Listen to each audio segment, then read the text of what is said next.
everybody to the Not Just Gaming YouTube page. I'm AJ, and today I'm going to be giving you guys my review of the newest installment in the MCU, which that is Captain America: Civil War, which comes out May 6th. I just checked out the movie about a half hour ago, so I thought I'd give you my first impressions right away. This movie is personally incredible.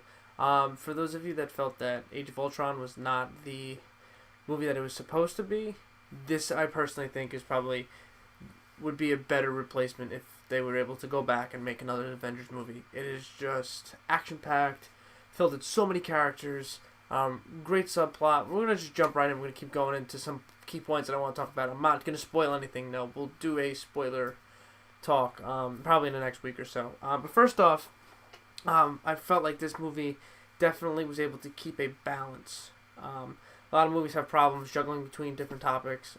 Obviously, this movie has two distinct storylines. You have the Civil War, Sokovia Accord storyline, and you also have, this is a Cap movie, so you have the Cap storyline and the relationship with Bucky. So, this movie does really well with meshing the two together and jumping between them and kind of intertwining them together without making it feel like it's too one-sided or the other. With that being said, also, all the characters in this movie, people would probably think, it's a lot to take in. There's a lot of characters. Are they all going to get their fair portion of screen time? And I can tell you for a fact they do. Everybody has their own contribution to the subplot, either on one side or the other, as well as the contribution to the movie as a whole. They don't feel like they were left out. Some actual highlights, since they are new to the MCU, would be Tom Holland is definitely the best pick for Spider-Man. His one-liners were incredible. The way they incorporated him into the movie, which people thought was going to be brief, really isn't, guys. You get about a half hour of Tom Holland as a whole. You get about 20 minutes of him as Spider-Man, and you also get 10 minutes of him as Peter Parker. But like I said, the one-liners are fantastic. Everyone hit the punch. It's just, he was an incredible selection. Definitely a new welcome face into the MCU, as well as Chadwick Boseman, who plays Black Panther, did a fantastic job bringing this character to life. He's brings so much emotion to the role, and he seems like he's definitely built for the part. Between that, the way they incorporated his fighting style into these movies, those two characters, I would say, were probably the steals of this movie for me. Some other things I would like to talk about, we obviously have, it's a very interesting take on the Civil War comic series. Obviously, it's a little bit different. They tried to change it up for the MCU. They had to obviously make it tie into the last movie, the ensemble movie, which would be the Age of Ultron movie, and that ties in with the Sokovia Accords. But they do their own little twist on it, and I have to say, I really liked it. Definitely there's a lot of questions to be answered, but I really think that this movie hit it straight out of the park on that regard. A lot of people are probably going to go into this movie thinking it's going to be right out of the comic, and I can tell you for a fact it's not.